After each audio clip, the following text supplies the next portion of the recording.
Hello, beloved ones. Hamilton here, the human MRI psychic surgeon, and I help entrepreneurs, professionals, individuals finally break free from generational trauma, and break those invisible income ceiling and intimacy barriers. Because when you heal, when you connect yourself and embody your freedom of individuality and embody your unique blueprint, you create what your soul is here to be, do, and have. But if you are not healed, if you continue creating from the imprints that you were born into, guess what? You are repeating what you saw. And often when it comes to relationships and people say, I want true love, I want an emotional available partner. My question is, what is the kind of love that you saw growing up? Because that's the love that you're creating. And I just want you to sit and feel that. And while we're still here, today I just decided to jump here and to have a conversation because it's the beginning of the week. It's a new week, it's a new day. It doesn't matter what was happening yesterday. My invite to you is, are you willing to look at yourself in the mirror and see a new person? Are you willing to remember that this is a new day and you can show up differently? You can experience life differently. And with that said, the topic for today is what's your intention for your relationship? And some of you may be rushing to say, oh, I'm not in a relationship, it doesn't matter, it doesn't apply to me.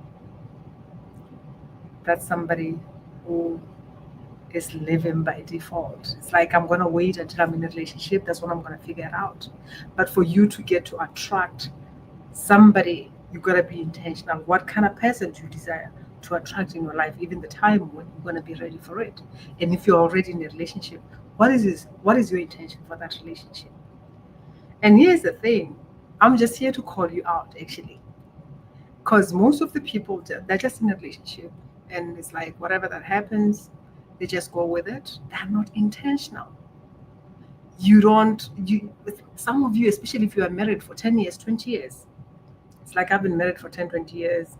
I know my partner, or it doesn't matter. You just go with the flow. You are bored. You have grown apart because you are not intentional in your relationship. And what I find quite interesting is that we often, I'm one of you, I'm not taking myself out, rush to be in relationships before we can even find out who we are, what our values are, what we really like.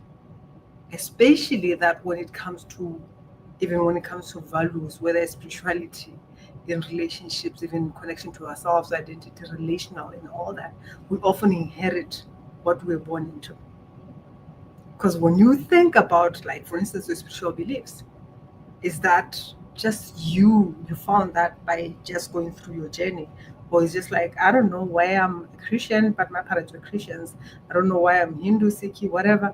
I'm just following what my parents did. I never questioned anything. This is what I know and this is what I'm following.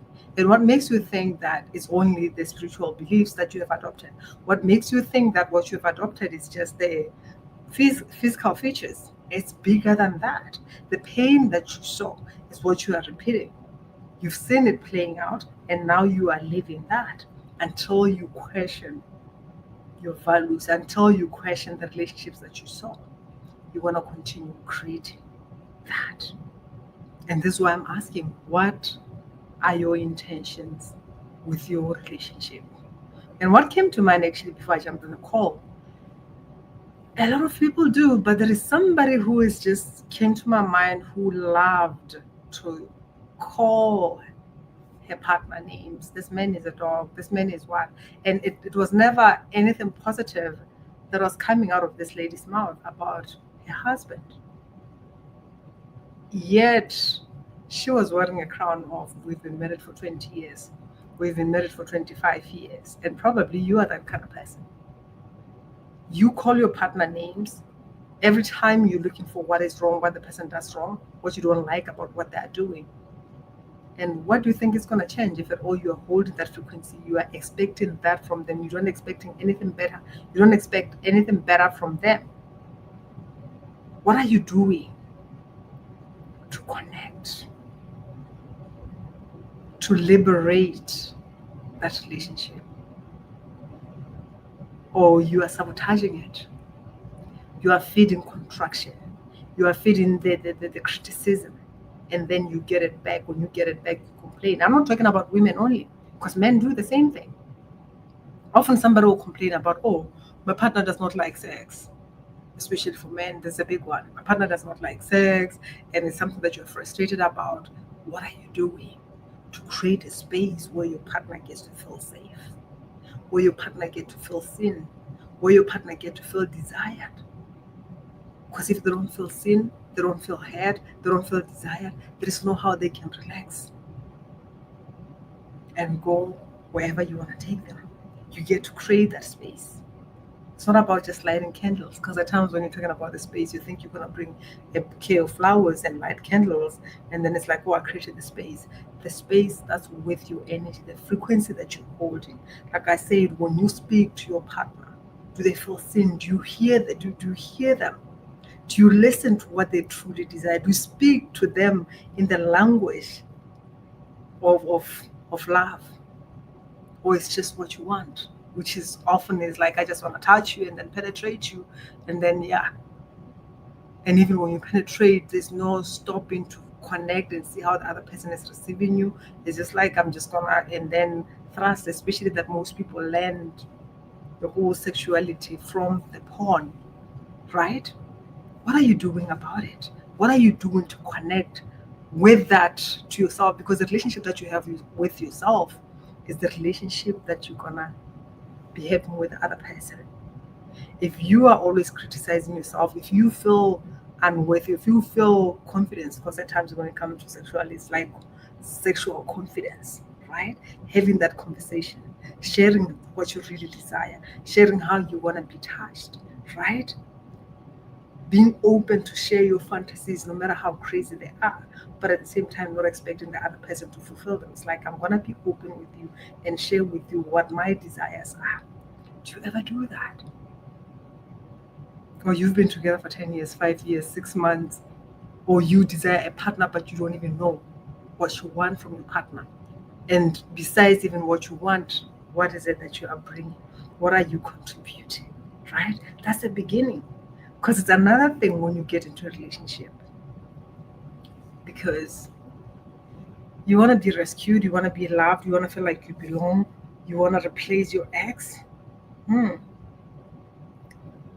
the frequency when you show up, I've got so much love to give. That's a different kind of frequency. That's you coming from wholeness. That's you coming from an overflow. That's you not coming from, what is he gonna give me? Or is something wrong with this person? It's like, I'm gonna be present. I'm gonna enjoy this moment. Right? So I just came here to ask you that question. And I brought a relationship deliberately. But here's the thing.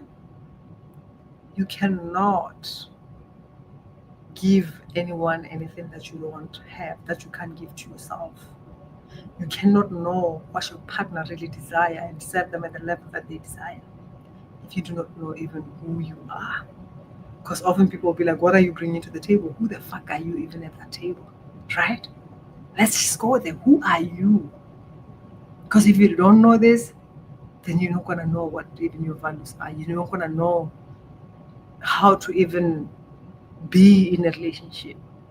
Because it's another thing to be in a relationship and know how to be in that relationship. It's another thing to be in a relationship and not be in love. Like, these are different things.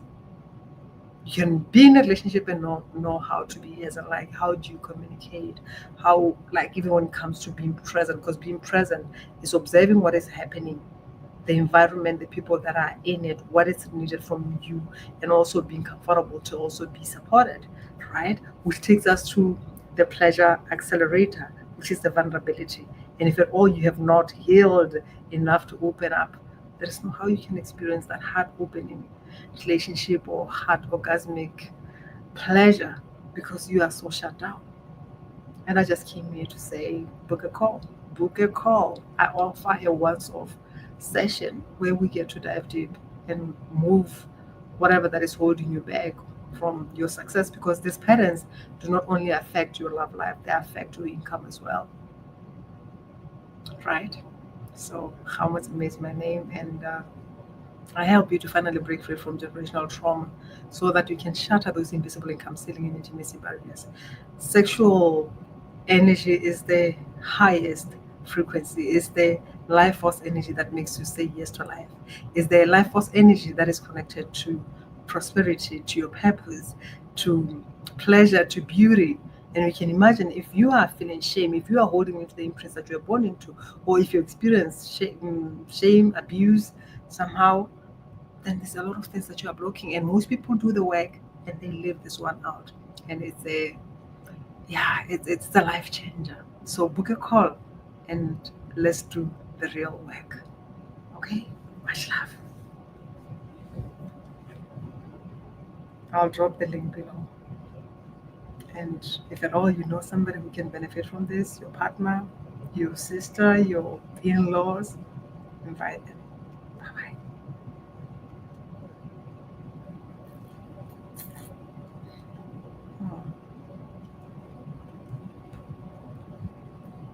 Book a call.